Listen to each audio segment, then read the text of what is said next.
Ayan, magandang umaga mga ka-joiners, mga kapwa ko Pasigueño. Nandito tayo sa pamantasan ng lungsod ng Pasig. Oh. Pamantasan ng lungsod ng Pasig. To present the certificates of recognition, we invite the following on stage: Honorable Mayor Victor Regis N. Soto, Honorable Vice Mayor Vincent Jude B. Jaworski Jr., Councilor Ryan Enriquez, Dr. Reggie M. Maningas, our University President, and Mr. Fitzgerald V. Haminit, OIC Vice President for Academic Affairs. Of Business and Accountancy. In commendation of successfully passing the Certified Public Accountant Licensure Examination, a remarkable achievement attained through perseverance, discipline, and an unwavering commitment to excellence. This milestone reflects not only outstanding academic and professional preparation, but also integrity, responsibility, and dedication to the ethical practice of the accounting profession. Through this achievement, the awardee has brought honor and pride to their family and has upheld the ideals, values, and standards of the pamantasan ng lungsod ng Pasig. May this recognition serve as a testament to a journey marked by hard work and resilience, and as an inspiration for continued excellence, professional growth, and service to the community with competence, honesty, and integrity. Given this 14th day of January 2026 at the pamantasan ng lungsod ng Pasig Auditorium. Signed, Dr. Rajesh Michael J. Cordova, Dean, College of Business and Accountancy, Mr. Fitzgerald V. Haminit, OIC Vice President for Academic Affairs, and Dr. Reggie M. Maningas, University President. To present the May and October 2025 Certified Public Accountants, here is the Dean of the College of Business and Accountancy, Dr. Rajesh Michael J. Cordova. Ladies and gentlemen, it is with great honor that I present to you the passers of the 2025 CPA Licensure Examination. Their dedication, hard work, and perseverance have truly paid off. Please join me in extending our warmest congratulations to them on the well-deserved success. May I now call on stage our new PLPian CPAs with their parents. For May 2025 CPA Licensure Examination,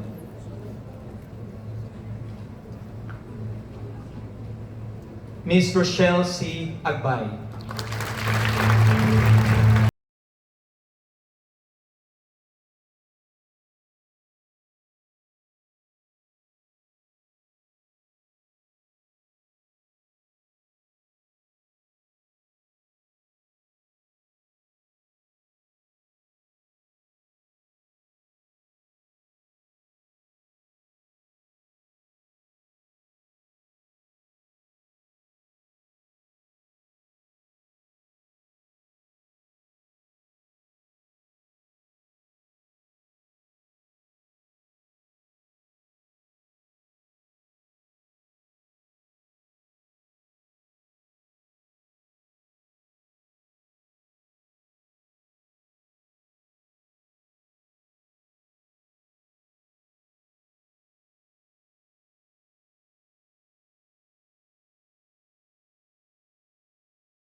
Moving on to the next set of board passers. College of Education, Bachelor of Elementary Education. In commendation of successfully passing the licensure examination for professional teachers, elementary, a remarkable achievement attained through perseverance,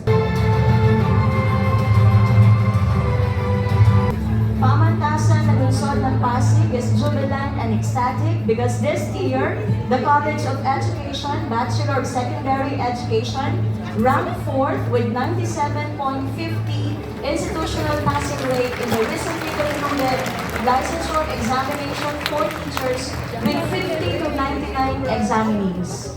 Bachelor of Secondary Education, major in Filipino, English, and Mathematics. In commendation of successfully passing the licensure examination for professional teachers, secondary level, a remarkable achievement attained through perseverance, discipline, and unwavering.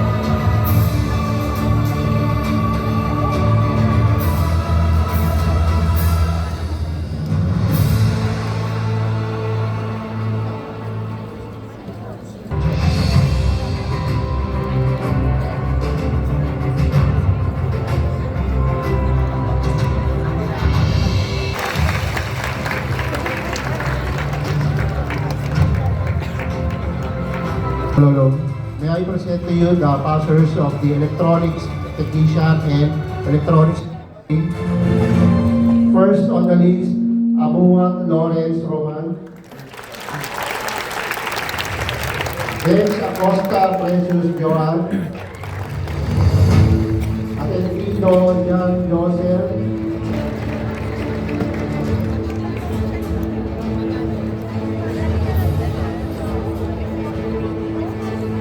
And now to present the list of board passers, may we call on Dr. Michelle E. Flores, the Dean of the College of Nursing.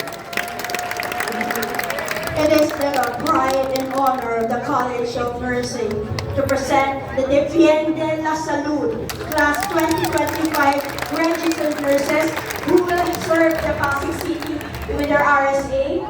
First, Adriano Alfonso Joaquin Gabi. Almasco Alaisa Promasa. Antonio Joshua Francis Kenneth Ramos. Lisa May Dokot, Nurse Victory Cortusio Katrina Andrea Corpus, and the last one, Sabrian Carl Zacarias. Congratulations, dear nurses.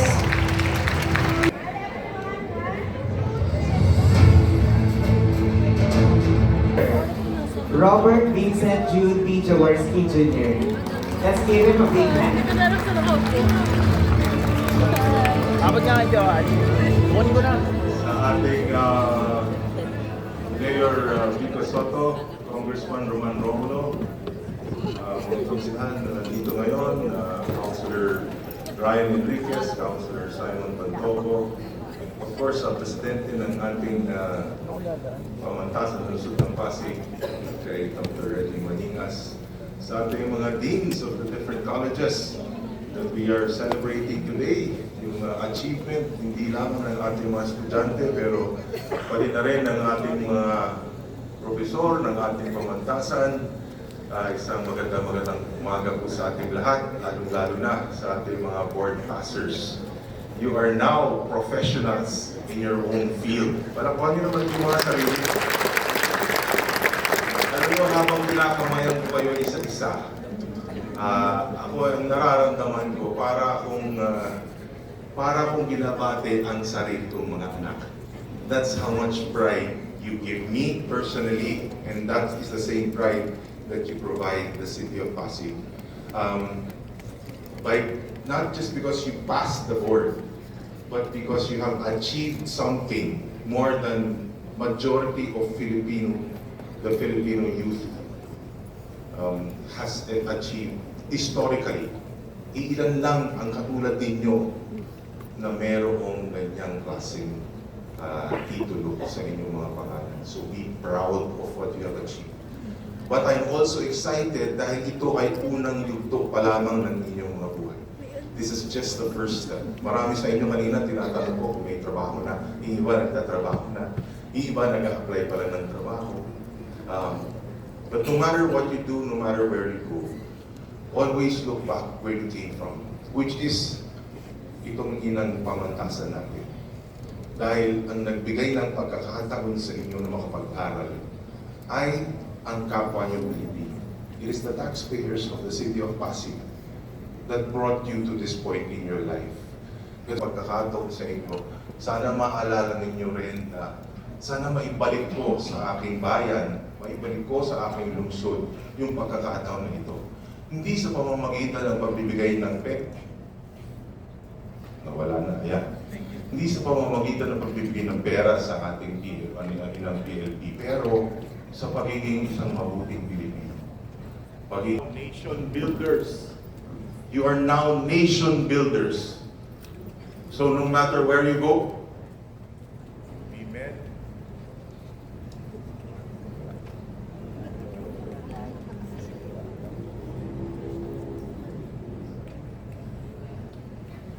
Anyway, be men and women of integrity, strive for excellence, and no matter where you go, remember, you are a proud Pasigueño. God bless you. And now, please welcome the champion of good governance, Honorable Mayor Victor Regis and Soto.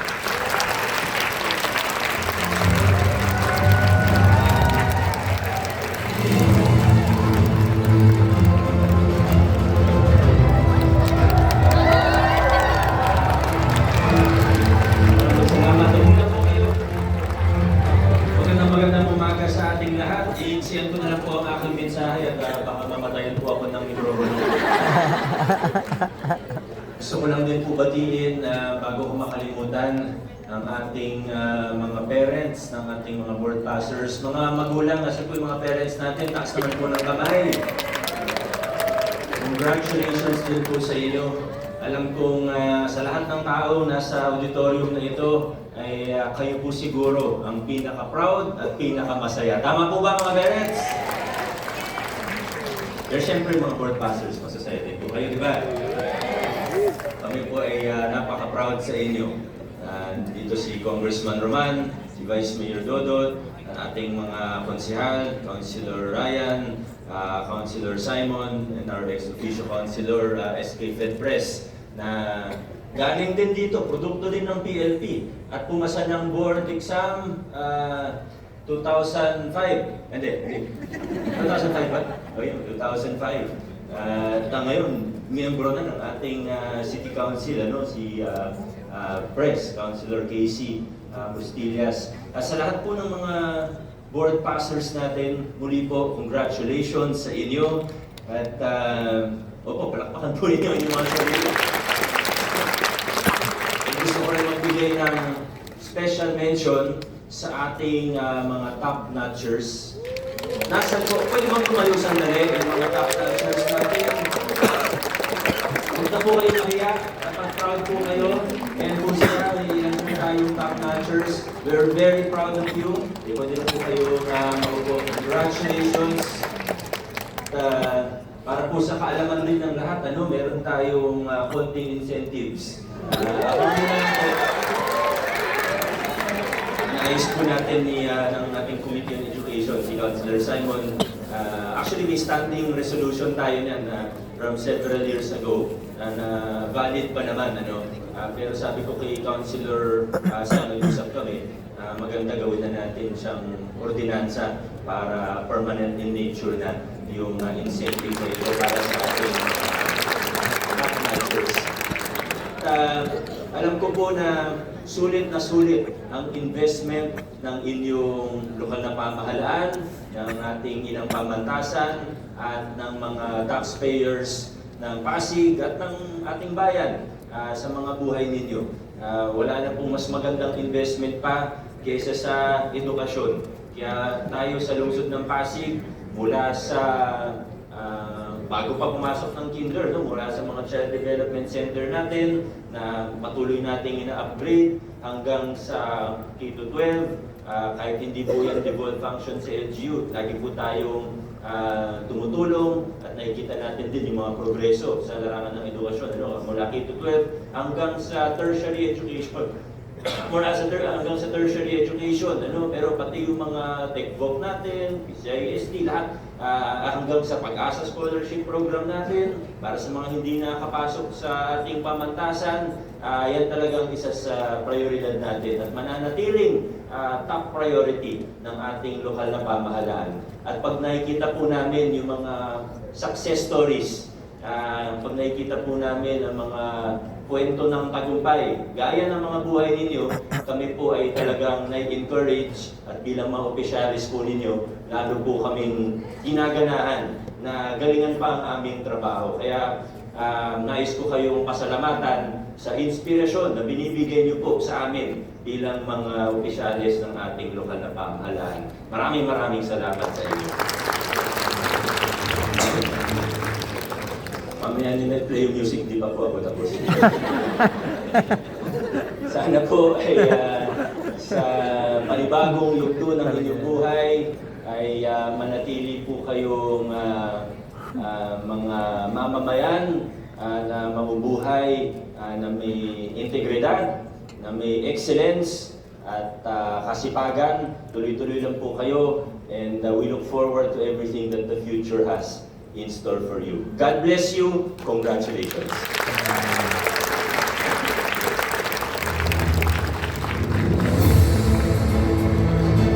Thank you, Mayor Vico, for that elating message. And now, moving on.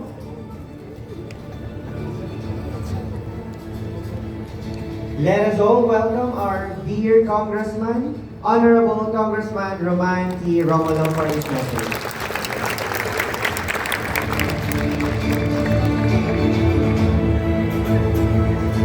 Isang magandang umaga po sa ating lahat. Hindi ko rin nabaan, si Mayor Vico hindi namatay na ng mikropono, baka ngayon mamatay na ito, kaya hindi po natin tatagalan. Pero sa totoo, hindi ko rin pwedeng palampasin yung pagkakataon na ito na mabati yung ating mga board passers. Alam niyo po, sa totoo, ako rin naman nag-licensure examination rin ako noon. Nung pagkatapos ko mag-law school, syempre kailangan ko rin mag-bar. Kaya last week po, nung lumabas yung bar, ngayon ang pinaparangalan ng mga board passers natin dito, talagang sa totoo, no, hindi naman maintindihan ng ibang tao na hindi kumuha ng board o ng bar ang pressure na dinaanan po natin. Sa totoo po, hindi lang naman yung pressure na yan para sa sarili natin o sa pamilya natin eh. Pinatunayan ninyo na talagang karapat-dapat na professional na po kayo. Kaya muli po, congratulations, mabuhay po kayo, at sa mga magulang po, congratulations po.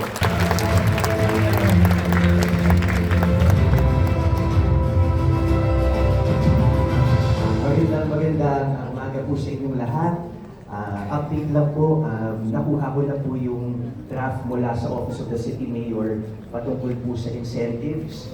Kaya kahapon po, minabuti po natin ang unang committee hearing po natin for the year 2026 is mabigay po ang incentives para sa ating mga karapat-dapat na board passers.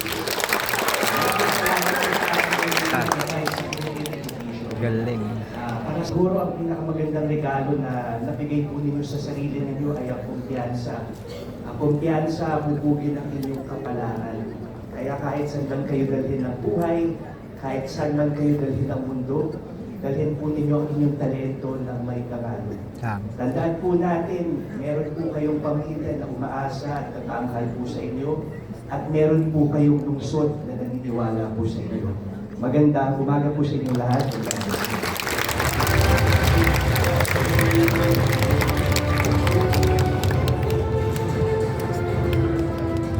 Thank you very much, Honorable Simon Gerard R. Tantoco, our Education Committee Chair.